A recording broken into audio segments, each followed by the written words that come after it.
Deer student, welcome to our channel ম্যাথামেটিকা।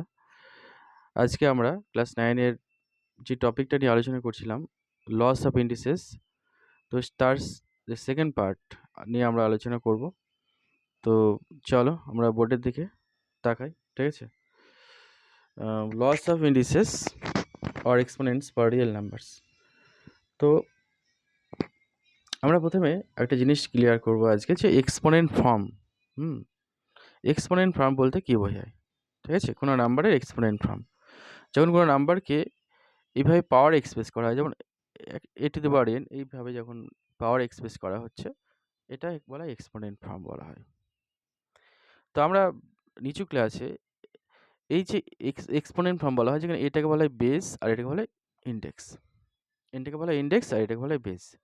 এবার index যখন whole number হয়, মানে 0 হয় বা 1 2 3 4 5 10 এইসব নাম্বার যখন হয়, তার জন্য কি বোঝায় সেটা আমরা নিচু ক্লাসে 7 8 শিখেছি। তো ক্লাস 9 আমরা একটু অ্যাডভান্স লেভেলের ডিসকাশন করব। যেমন ধরো স্কোয়ার রুট, ধর 2 এর স্কোয়ার রুট, এর এক্সপোনেন্ট ফর্মটা কী হবে? এটা লেখা হয় 2 টু দি পাওয়ার 1/2, সেখানে 1/2 হলো হচ্ছে ইন্ডেক্স আর 2টা হলো বেস। আচ্ছা, এই 1/2 এই যে নাম্বারটা, এটা তো কোনো হোল নাম্বার নয়, এটা একটা কি, এটা একটা ফ্র্যাকশন। ফ্র্যাকশনগুলোকে আমরা কি বলি? রেশনাল নাম্বার বলি।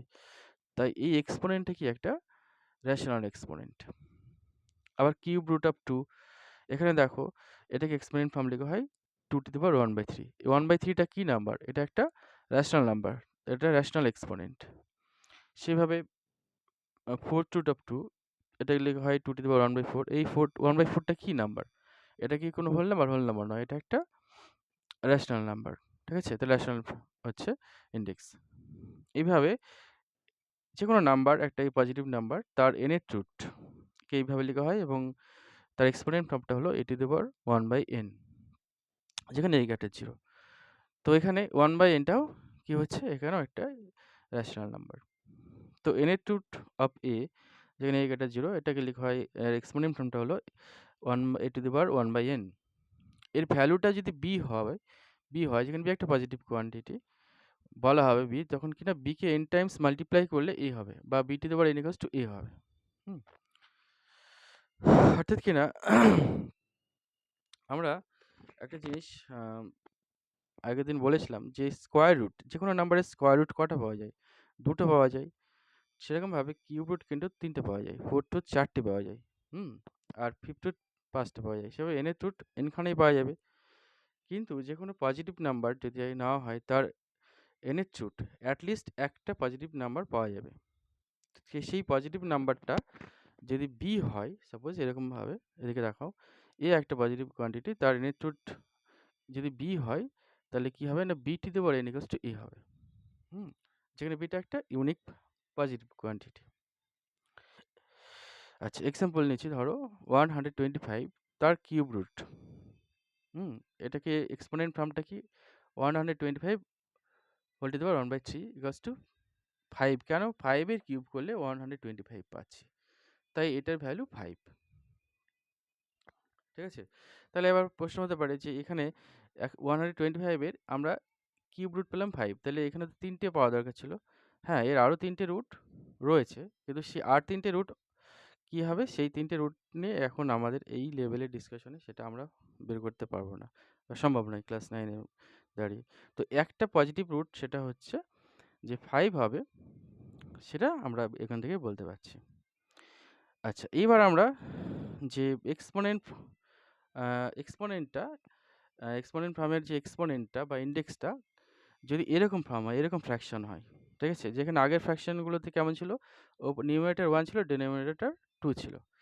তো এবার দেখো নিউমারেটর 3 বা ডিনোমিনেটর 4 নিলাম। একটা পার্টিকুলার এক্সাম্পল নিয়ে আমি বলছি, আমি এক্সাম্পল থেকে আমি তোমাদের বোঝাতে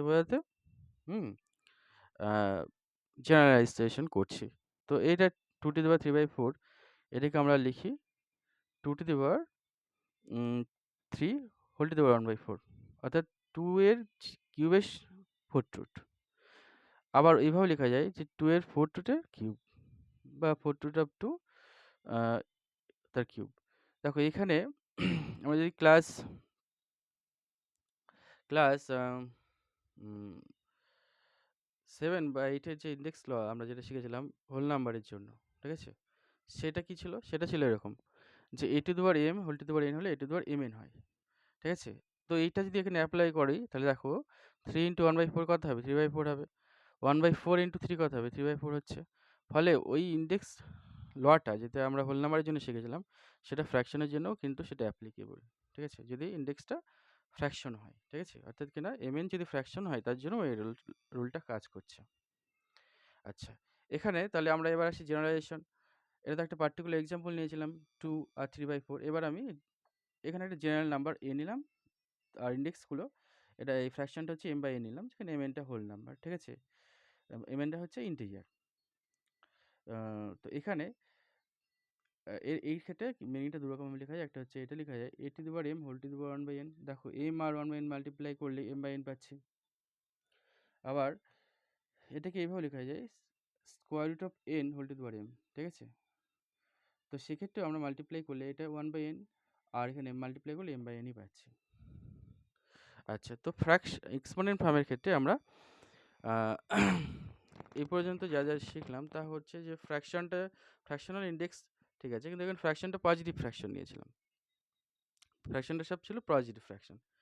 এবার যদি ইনডেক্সটা যদি নেগেটিভ কোনো ইন্টিজার হয় বা দেখা যাচ্ছে নেগেটিভ ফ্র্যাকশন হয় তাহলে সেক্ষেত্রে তার মিনিংটা কী, ঠিক আছে? তার জন্য আমরা নেগেটিভ এক্সপোনেন্টের কথা বলছি, আলোচনা করছি। তারপরে a to the power -n, ঠিক আছে? a to the power -n এটা মানে আমরা ডিফাইন করি 1/a two the power n যেখানে n নট ইকুয়াল টু 0।